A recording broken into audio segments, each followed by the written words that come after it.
First of all, thank you so much, Miriam, for this wonderful opportunity to teach them Torah bright and early.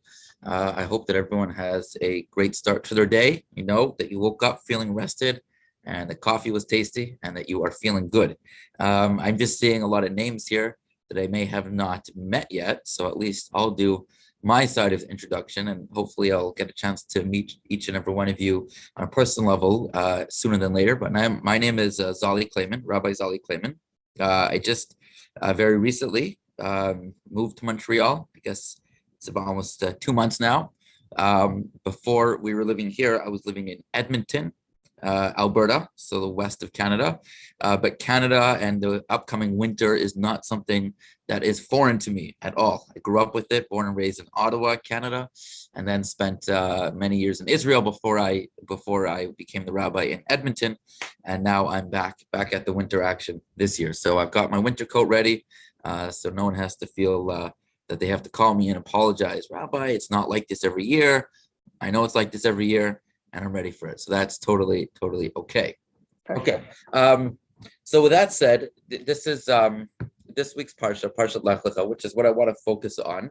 I from what I heard from Miriam, that we enjoy real learning with text-based learning. So I prepared what I think is a really not only introduction and kind of bird's eye view of the Parsha, but also like kind of focusing on one interesting detail, I guess, a theme of Sefer Bereshis, and trying to understand at least the context in this week's Parsha. If you think of the beginning of the Torah, since Bereshit, Noach, and Lech Lecha, like since Simchat Torah, we started the Torah anew, and I feel like you could really understand the first three Parshiot in a very meaningful way.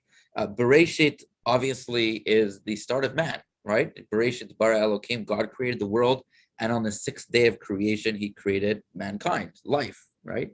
Lech Lecha, Noach, the next parsha, we think of it mainly as a story of Noach as a person, but I think not to, it's obviously the title of the parsha, and in some ways it's the main storyline.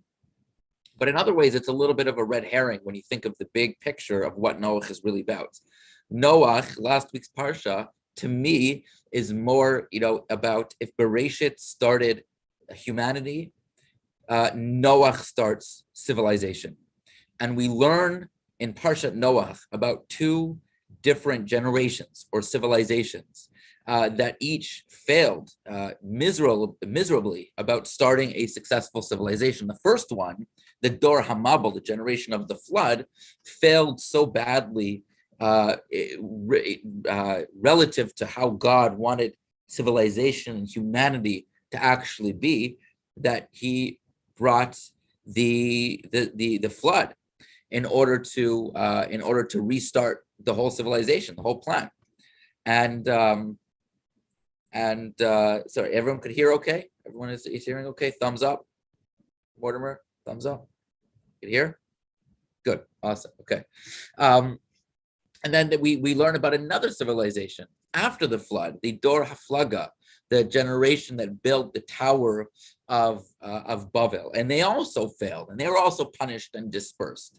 And then comes after that Parashat Lech Lecha, which is right at the wake of the failure of civilization.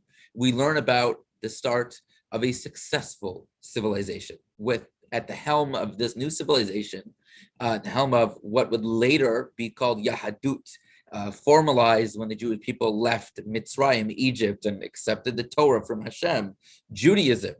But right at the seed, at the seminal moments of its creation, we have Avram Avinu, who is starting out a new civilization with an entirely new worldview. So to sum it up, Parshat Bereshit was the start of man. Parshat Noach was the start of civilization. We read about two models of the civilization that both failed. And then Parshat Lech Lecha is using that white space of civilization done wrong. We learn about civilization done right. And I think just, before we go on to the main points of the class today, to finish off this kind of introduction bird's eye view, I think it's important to point out that the two generations that with civilizations that we learn about in Parashat Noach, the first one, the generation of the flood, failed so badly in the eyes of God, in the eyes of Hashem, because they lived with the worldview that you don't matter, I matter. You don't matter because I matter. If you have something that I really want, I'm going to go take it. If you're in my way, I might have to kill you in order to take what I want. It was just completely cutthroat, selfish, narcissistic. You don't matter because I matter. That was the tagline or title of the generation of the flood. No doubt why God saw that as such a deep-rooted, rotten at its core way of living life, and he needed to erase the whole thing. He brought the flood, the Mabel, and he saved only Noach Ish Tzaddik and his family, Noach and his family in the Teva, in the Ark, to restart civilization. Much to, so to speak, God's chagrin, the next civilization also lived under the modus operandi, the title of you don't matter. But not because I don't matter. You don't matter because the only thing that matters is the entity, the mission of the world. And it wasn't a good mission, right? The Medrash teaches us that when they were building the tower, if a brick fell, they would get all worried and flustered about it. Oh no, we don't have enough material to accomplish our goal. But when a person fell, it was like, okay, we could replace that person. And people were disposable, were chad pa'amit, because the only thing that mattered was the totality of the mission statement of the larger group, of the larger identity of what they're trying to accomplish, of Nivna, of building this tower to kind of siege war on God. But the rotten core was, again, you don't matter. So is it the first generation civilization number one, you don't matter because I matter? Civilization number two, you don't matter because only the entity matters. Civilization number three, in other words, Abraham, in other words, Parashat Lecha, is a complete paradigm shift in the world perspective, of the world view. And Avram was the person that started off realizing that we got to build civilization. Okay, God, fine, ethical monotheism, yes. But at its core, what that is you matter. And I will put my own needs on pause because you matter. You matter so much. I'm going to identify how I live my life today and in my lifetime based on what you need. That was Avram. Avram was the person that we're going to learn about next week's Parsha, not this week's Parsha, sitting outside with his tent open, even 3 days, the most painful day after his own Brit Milah. He was outside waiting for guests to treat them. Even at the end of Parashat Noach, the very first thing we learn about Avraham, before we get to Parashat Lech Lecha, is that he had a brother who died. And Avraham, married his brother's daughter, Sarai, right? Sarah and Avram were uncle and niece. And the reason why he did that was, at its very core, was to continue the legacy of his brother. In other words, his brother did matter. That was like a major, groundbreaking way of looking at the world, that you matter. No one ever thought of the world that way before. And that's why previous civilizations failed. And ultimately, that's what is at the root of Judaism, under the helm of Avram Avinu, starting a new civilization, is that you do matter. And that was groundbreaking. No one ever saw that before, right? It was either you don't matter because I matter, or you don't matter because the entity matters, but you matter to me. Like your needs, I want to find out what you want from your day, and I'm going to see that as my schedule. What I want to bring in fruition is your needs. No one ever thought of that before. No wonder how thousands and thousands of years later, we have the Hillel Hazaken in the times of the Gemara, of the Amoraim, the times of the Mishnah, was pinned against the wall, metaphorically, and said, give me Judaism in one line. What's it all about? Okay, there's mitzvahs, a lot of details, but come on, distill it to its absolute core. What is it? And he said, V'ahavta l'reacha kamocha, love your neighbor like you love yourself. That was Avram. That's what he started the religion with, is in the white space of what we learned in Parashat Noach, the failures of the first two civilizations that were being exposed to in the Torah, was that you don't matter. And Avraham Avinu started off his civilization with, no, you do matter. And that's really ultimately what's at the absolute core of Judaism, of Yiddishkeit. Okay, so now I'd like to look at something with that introduction in mind, something what I think is interesting. We find Avram Avinu is obviously the first of this triplet, which is, Avraham, Yitzchak, and Yaakov. The forefathers, the patriarchs, the avos of Yiddishkeit, in the Torah that we have, Avram, Yitzchak, and Yaakov, which really around these three major characters is the entire structure of Sefer Bereshis, right? When that Sefer Bereshis closes is when Yaakov dies, right? The third and final one of the avos. And then really the story of Moshe, Rabbeinu, and the Jewish people in Egypt pick up in Parashat Shemos. But Bereshis is really the story of the avos. And you find certain things, certain words that were said, the same words that were said to the avos. And I want to really focus on one, but just to kind of develop this a little bit and to show you what I mean about having the same words said to all three of the avos. If you look at this line over here that I'm highlighting right now, this is at the end of our Birkat Hamazon, after we're benching, after we eat bread.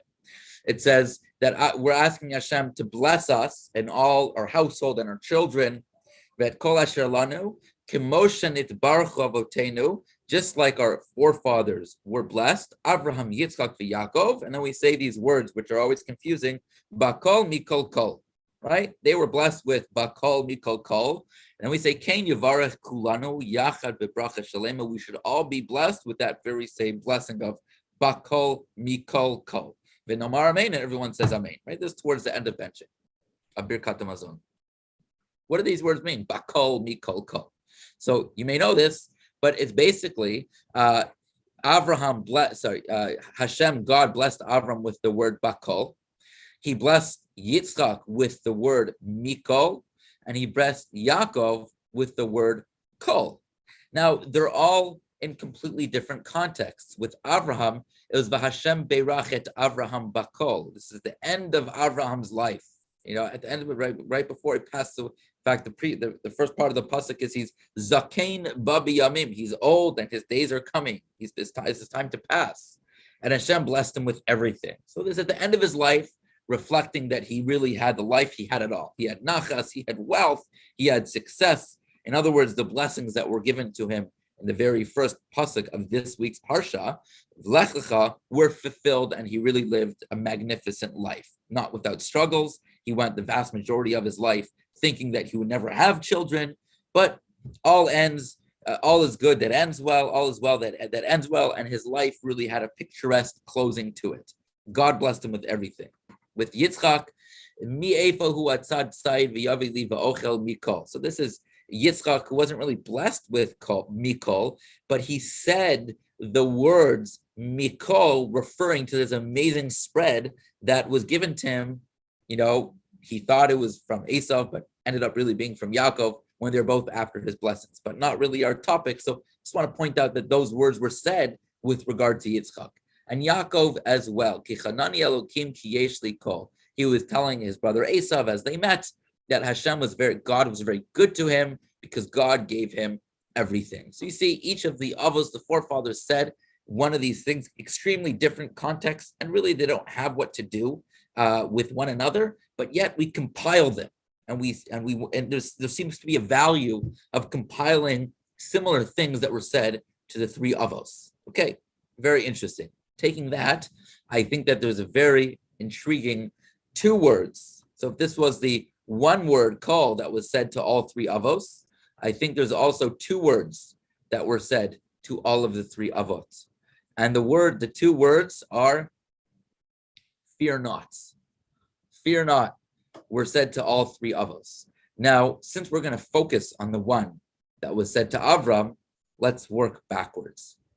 The third one, last one that was said, was Hashem came to Yaakov at the end of Bereshis, and Yaakov had just found out that his long lost son Yosef, which he thought was dead, was really not just alive, but alive and not just well, but remarkably successful in the land of Mitzrayim. And he was the second in command. He had saved them from the famine.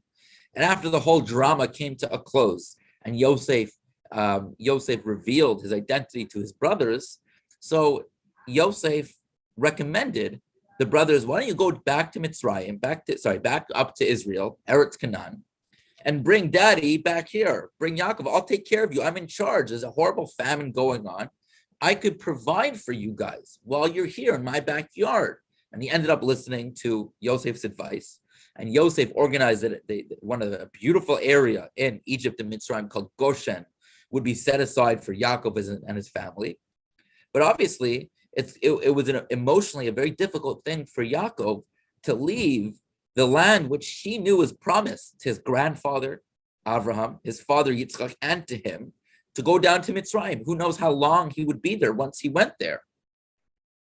But right at the end of Bereshis, as he was getting ready to go, Vayomer Elokim LeYisrael, Hashem told Yaakov, remember he had two names, Yisrael and Yaakov, B'mar'ota Laila, in a vision by night, so a prophecy in Nevuah, Vayomer, and God said to him, Yaakov, Yaakov, and Vayomer, and Yaakov responded, here I am. What would you like, God? Vayomer, God said, Anochi Hakel Elokei Avicha. I'm the God of your fathers. Your father Yitzchak and your grandfather Yaakov. And he says, Al Tira, do not be afraid, Merda Mitzrayim, to go down Mitzrayim. Ki Lagai Gadol Asimcha Sham. It's over there, counterintuitively, that you are going to burst into a great nation. That's exactly what happened. You know the story. We review it every year at the Seder by way of the Haggadah. But here he's telling us, God is telling Yaakov, Hashem is telling Yaakov, do not be afraid. We have these words, fear not. Opa, what was that? I don't know what just happened. There we go. Okay. We have God who said, fear not. Don't worry about going down to Mitzrayim. Okay, working one, I guess you call it generation back, to Yitzchak also. Okay, so this is a very scary moment in Yitzchak's life. He was alone, fleeing, running away. It's right before his dream about the ladder, right? Vayera elav Hashem b'layla hahu. So as he fell asleep, Hashem came to him. Vayomer Anochi Elokei Avraham Avicha, I'm the God of your father, right? Remember me? Al Tira, don't be afraid. Ki itecha Anochi, I am with you. Uverachticha v'hirbesi zaracha ba'avor Avram Avdi, and I will increase your children will burst into a big nation. But here also, at a very fearful moment in his life, when he was alone, forsaken, not really sure where he was going, more running away from than running to anything specific. He was told, fear not, don't be afraid. Okay, so we have it said by Yaakov to Yitzchak. And then in this week's Parsha as well, we have it said to Avraham. And this is the one we're going to hone into. Achar hadvarim ha'eleh, after these things that happen, sometime later after what happened. What happened over here? What's the context? We'll get that in just a moment. Let's just read the pasuk first.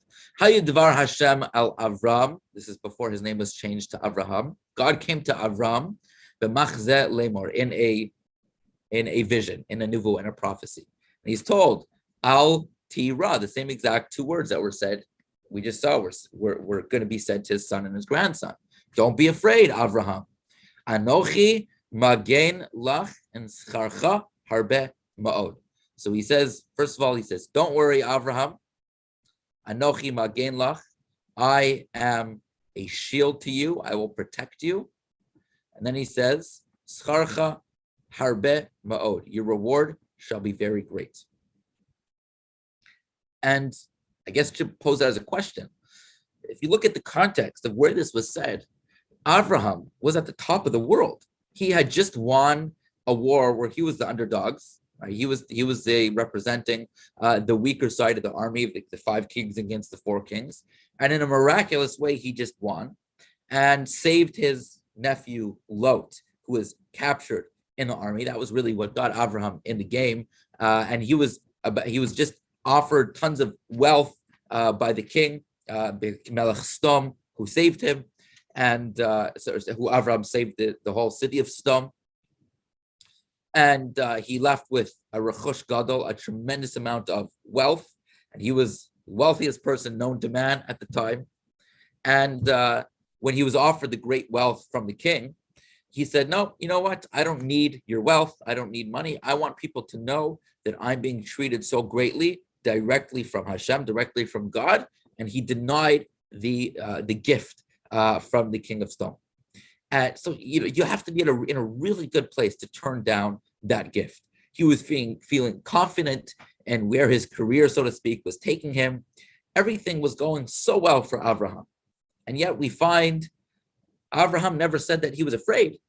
We just find Hashem coming to Abraham and say, don't be afraid, Abraham, which is a funny thing, because unlike Yitzchak and Yaakov, when God said, don't fear, fear not, it was coming at a time where as the learner, as us going through the narrative of the story, if we would enter the mind of Yitzchak or Yaakov, we can understand why they'd be very afraid. The context makes sense. But over here, Abraham seemed to be doing so well. Why is it over here? Or really, what was God referring to when trying to alleviate Abraham's fear, which is implicit? Because if God is telling him not to fear, that means Abraham was afraid of something. What was he afraid of? He just is coming at the wake of an incredible and miraculous war victory where he saved his nephew. He was at the top of the world, he was wealthy, he had it all. So what was he afraid of? And why is God telling him not to be afraid? So we have, you might be thinking of a famous Rashi, which is taken from this medrash, but the whole goal of this little shiur and this class this learning that we're doing together is to point out that maybe there is possibly a famous Rashi which we'll look to, but to point out that Rashi sometimes takes some creative license and doesn't always quote the midrash or the Chazal, the midrashic sources completely accurately, but he's saying something, and it's up to us to figure out maybe what he's saying. So there is a medrash in Medrash Rabbah, chapter 44, which gives us in total 3 opinions as to what Avraham was really afraid of, and what this communication of Hashem, God, telling Avraham, don't worry, is really all about, what that back and forth was really communicating. The first opinion is the opinion of Rabbi Levi. Rabbi Levi is actually going to say 2 things, 2 approaches, and then we're going to have the Rabbanan, the rabbis, who say a third. Rabbi Levi's first approach is Lefi Shahaya Avinu Avraham. Avram Avinu was mitpached, was afraid, va'omer, and he was saying to himself, Otan uchlusin shaharagti, the army that I killed, the soldiers that I killed, Shahaya, maybe Shahaya behem tzadik, echad, virei shemayim echad.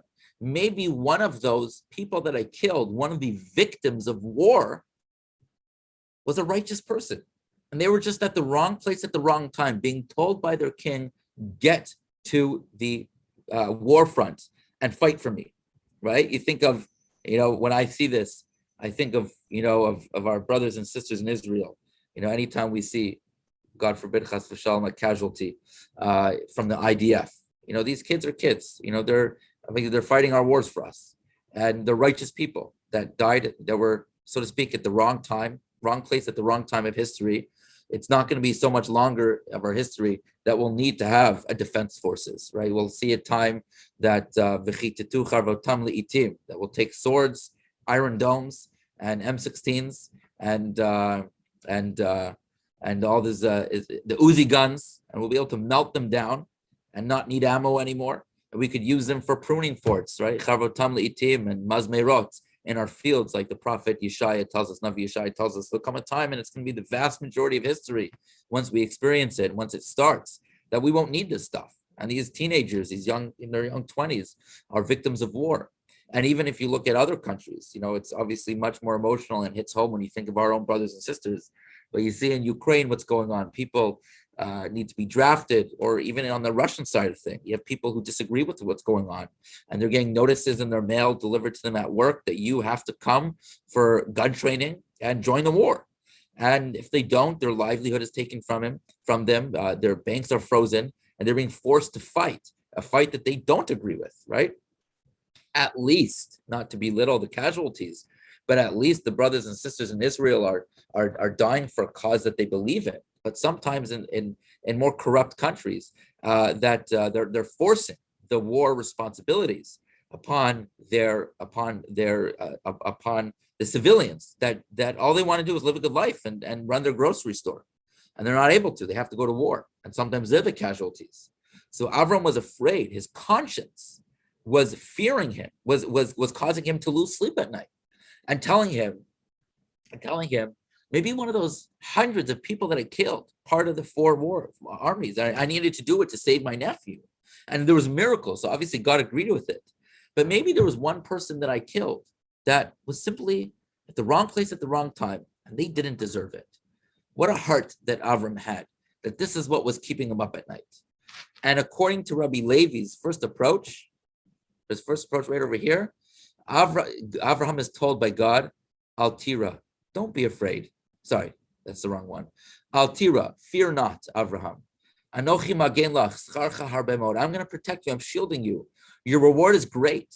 And what God was communicating him to Avram, according to this first approach, is that, I'm not going to read the whole thing, but it's an analogy that the Medrash says that essentially what God was telling him, that no, all of these people were going to die anyways because they were all wicked people, and I needed to take out the thorns in the field. That was the analogy anyways, and you just did it for me. There's all these people were deserving this, and anyways, it was just a matter of you doing it instead of me directly. Okay, I want to pause here for a moment, and while we focus on this first approach of Rabbi Levi, I think it's amazing to see an iteration of this same inner sensitivity of conscience come up later in Avraham's life.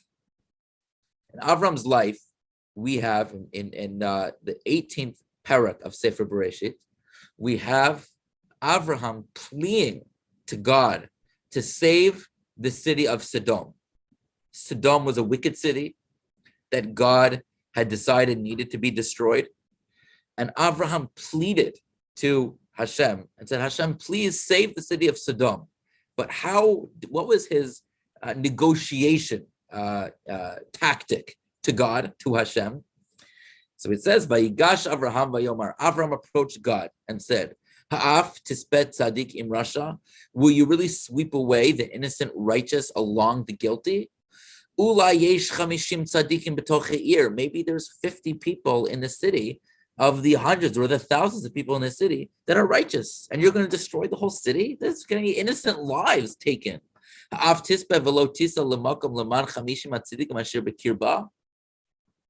he continues as he said, God forbid would you, God, do such a thing of bringing death upon innocent just because you have to punish the city. And Avraham, once he got this message in the door to God, he kept on bringing down the numbers. Okay, 50, maybe 40, maybe 10.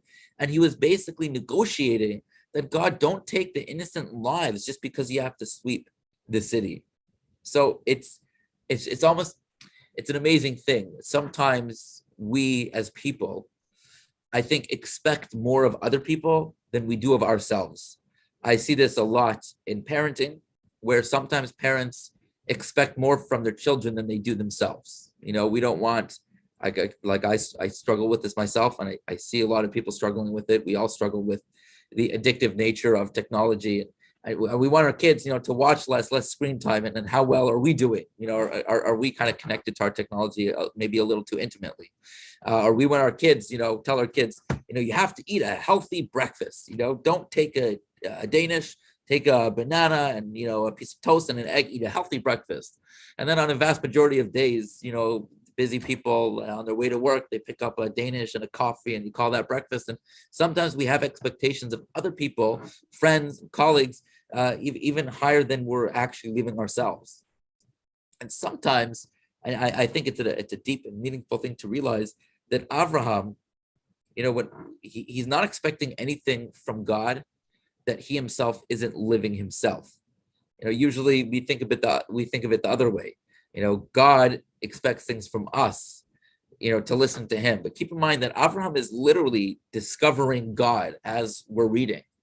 Like, what is this God all about? Like, this is Abraham really discovering what Hashem is all about, codifying it in the Torah for us to now know. But we don't know the end of these stories. Like, Abraham didn't know the end of these stories. We know the end of the stories.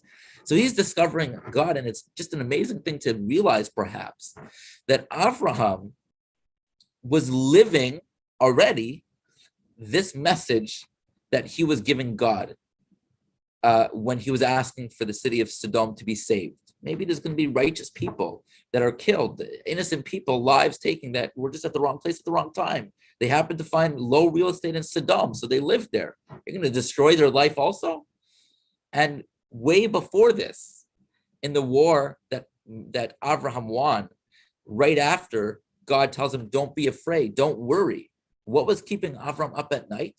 Maybe there was a righteous person, an innocent person that was a victim of war, wrong place at the wrong time. Abraham himself lived this ideal personally before he expected it from the other, in this case, God. That's just an amazing thing to see that in full context, that Rabbi Levi's approach to what was keeping Abraham up at night comes up again later in life. That same approach of maybe there was the inner conscious of maybe there was an innocent life taken, and it just made the whole project not worth it. Okay, going back to what we started with, again, Avram's whole earth-shattering breakthrough in how to run a civilization, a society, was that the other does matter, right? Not that, I need my nephew back and I'm just going to kill everyone to get them. That's what he did, but not without foregoing or forsaking that inner love of people and inner need of making sure that innocent people don't get affected negatively just because I want something that's there, right? That's what the previous civilizations that we learned about in Parashat Noach were living with. That was the opposite, antithesis of what Abraham was living with. That's the first approach of what was keeping Abraham up at night. The second approach is also said by Rabbi Levi. And this was a fear, more of a personal safety concern, that, okay, the war was very successful and we were able to miraculously kill the kings, the four kings. But he was afraid, mitpached v'omer otan hamalachim shaharagti shebneihem mechansin uchlusin ubam v'osin imi milchama. He was afraid that the kings who failed, who lost the war, their children, the next generation, would put together a powerful army and come and attack Abraham. So he was worried about the ripple effects of what he did. He was very successful, but he was worried about the ripple effects at what he did. This same kind of emotion could be found, I think, not necessarily in the life of Abraham, but in the life of his grandson, Yaakov. If you remember the story at the end of Bereshis, when Shimon and Levi were deeply offended by the treatment of the people of Shechem to Dinah, their sister.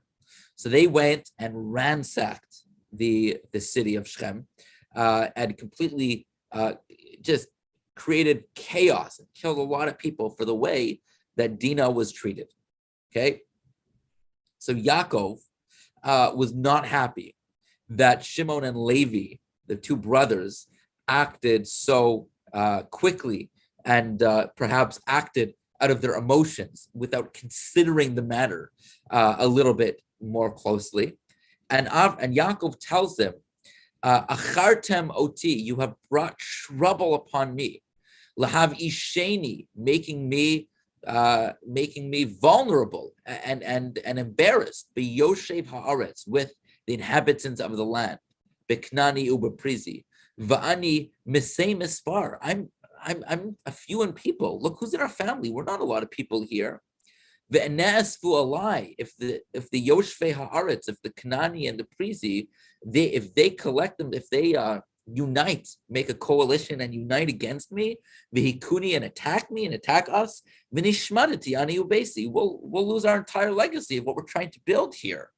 So he was afraid. Of course, Shimon and Levi were successful in a vacuum, but Yaakov was telling them, think outside of that vacuum. Think about the next generation. Think about, in the modern day, we have a huge importance in lobbying for the state of Israel, lobbying against anti-Semitism with local governments.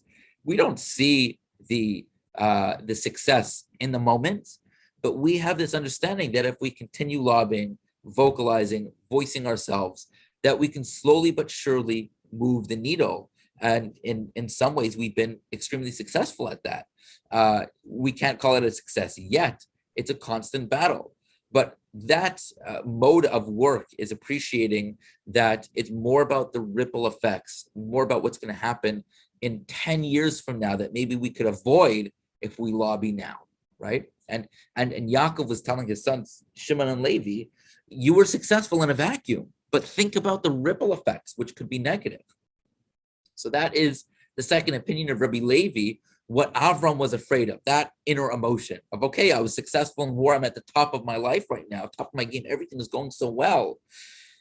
But what will the ripple effects of this war, this success be? Perhaps they will be intensely negative.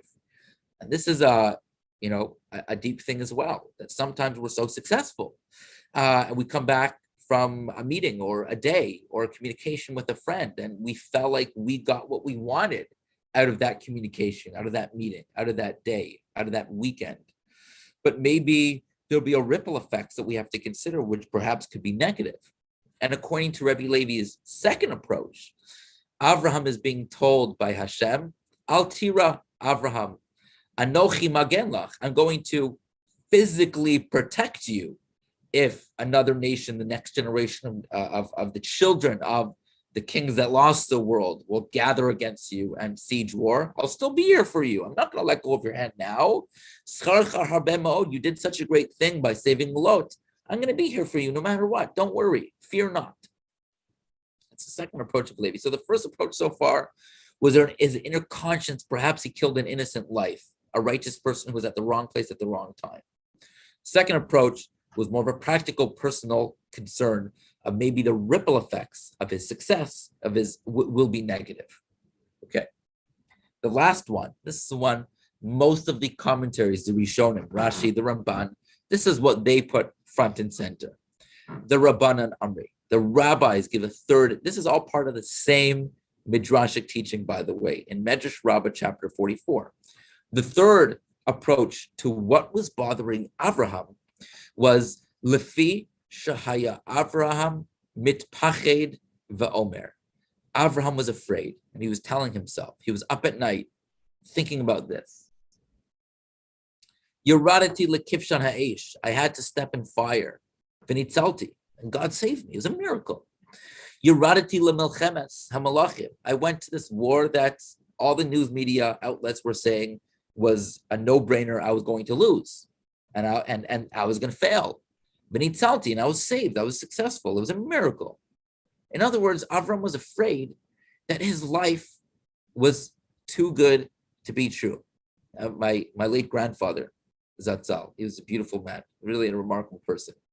My grandmother, may she live and be well, lives in Vancouver, and her late husband, Grandpa David, had a lot of friends who lost a lot of their wealth in the Bernie Madoff situation that happened back in the day. You remember, it was all a Ponzi scheme, and people lost millions. Their whole life savings were invested in this poof of air, which didn't really exist.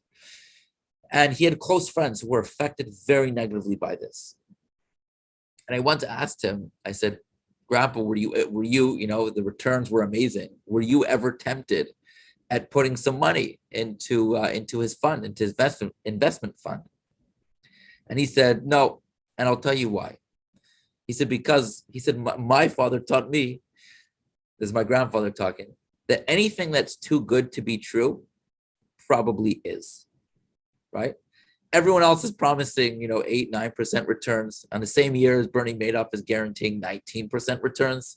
That's too good to be true. So it probably is actually not true. It's just, if it's too good to be true, it probably isn't good or isn't true. So you can never beat the system that much. So Abraham was worried about himself because he was afraid that he was kind of living a life of a deck of cards. There's so much more, as we'll see in a moment, namely reward in the next world, and also namely a biological child, which at this point didn't seem like it was at all viable. He was already past childbearing years in the natural order of things. There were things that he still really wanted, so to speak, from God to accomplish. He wanted certain things in his life.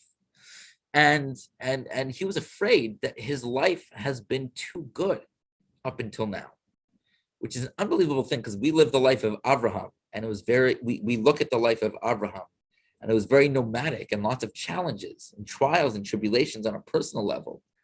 Yet Abraham was looking at his own life, despite of that, and saying, my life has been a rockin' success. It's been so good.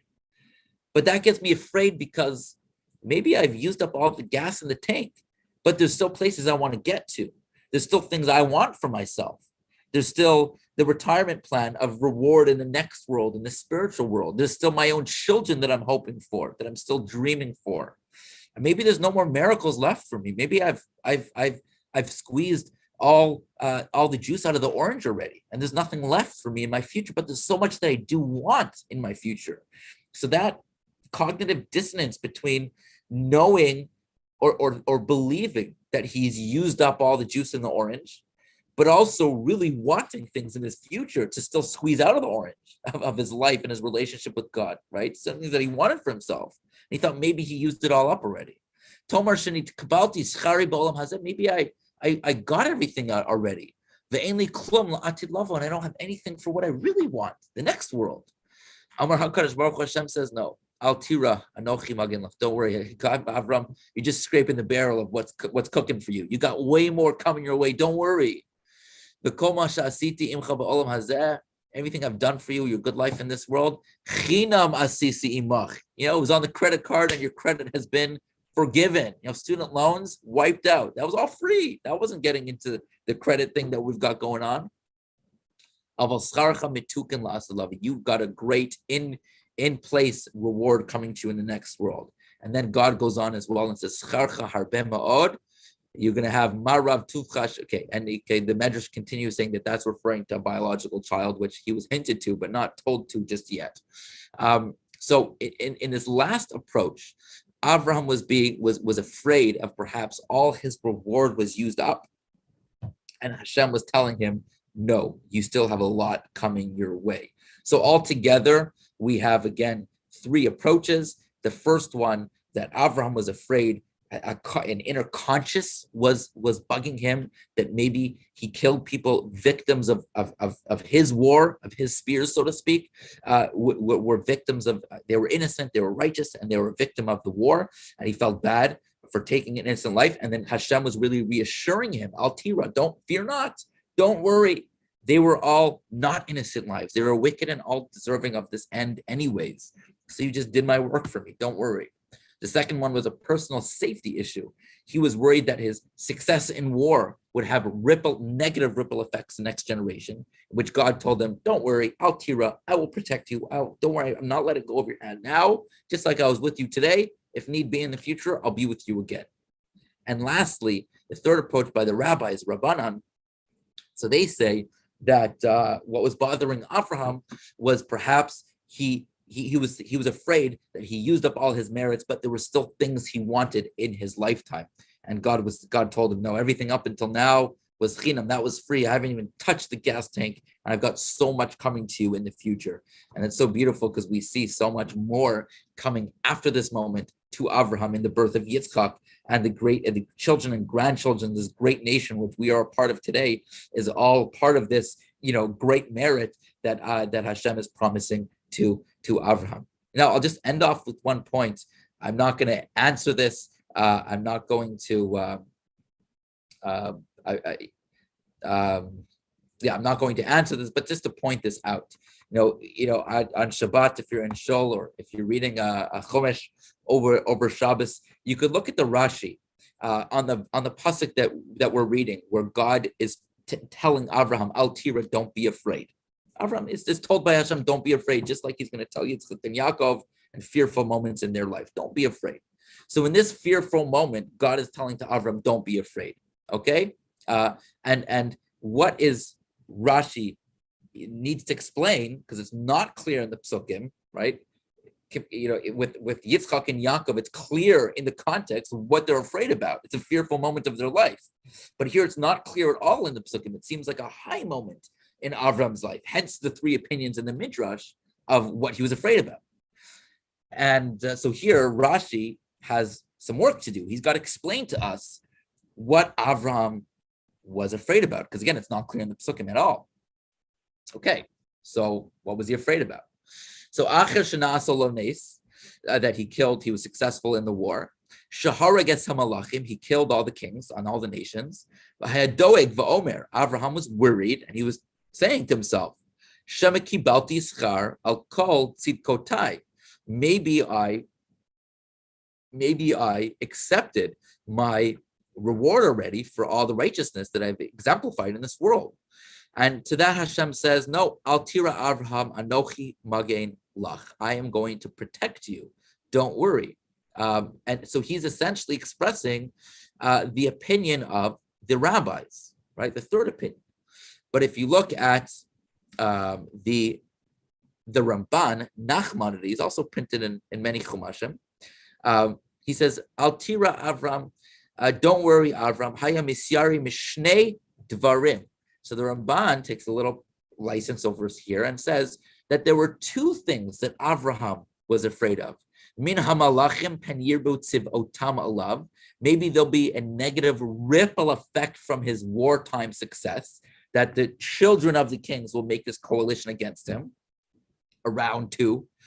Ha'omdim tak, or the children, Malchama. Okay. And also, Yavu Lamos below Zera. Or maybe, and another thing he was afraid of is maybe he used up all his merits in this world and he's going to die without biological children. And he wanted his own children, right? Vihiv Tichu, and Hashem promised him that number one, Magain, right? Ve'od yeschar, right? So the Ramban says that God was reassuring him about both of these fears, right? So according to the Ramban's reading, if we go back to the verse, the pasuk, when first God tells him, Altira, general statement, Altira Avraham. And then he says two things, Anochi magen lach, and Scharcha harbe ma'od. Scharcha harbe ma'od, that your reward shall be great. So Anochi Magen Lach, the first one, I'm shielding you, is God saying about a statement that if you are afraid that the kings will have a coalition, the children of the kings will have a coalition and attack you, a ripple effect, I'm going to protect you then also.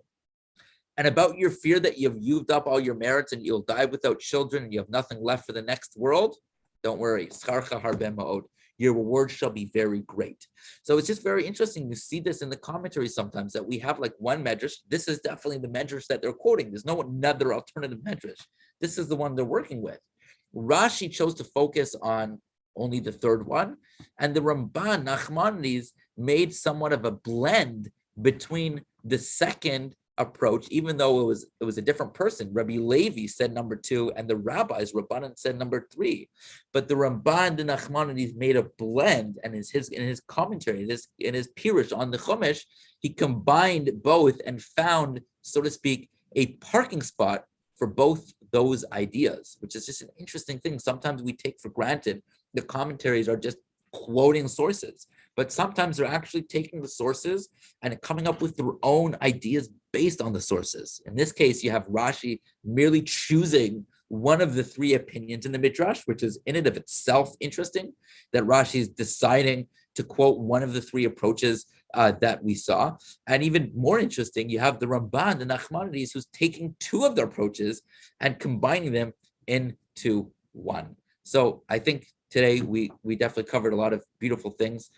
We started off with a little overview of Bereshit, Noach, Lecha, start of man, start of civilization, and in that white space of failure of civilization, we saw what Abraham was bringing to the world. And then we saw three approaches in what he was afraid about when God told him not to be afraid. It seems to be in a very successful context in his life. So what was he afraid about? We tied the first one into what we started with, that he was afraid of the loss of of someone outside of himself. We saw two other approaches, and we saw how the early commentaries that we shown him used those as perhaps like a wellspring for how they understand the psukim. Rashi chose the third, and the Ramban selects two of them and creates a hybrid. I invite you on your own time to look at other commentaries, the Rishonim, and see if you could pick up on how they treat these three opinions in the context of the pasuk, because you'll see that every Rishon really has their own tweak and their own way of how to take these three approaches and fit them into the psukim. And I thank you again for having me.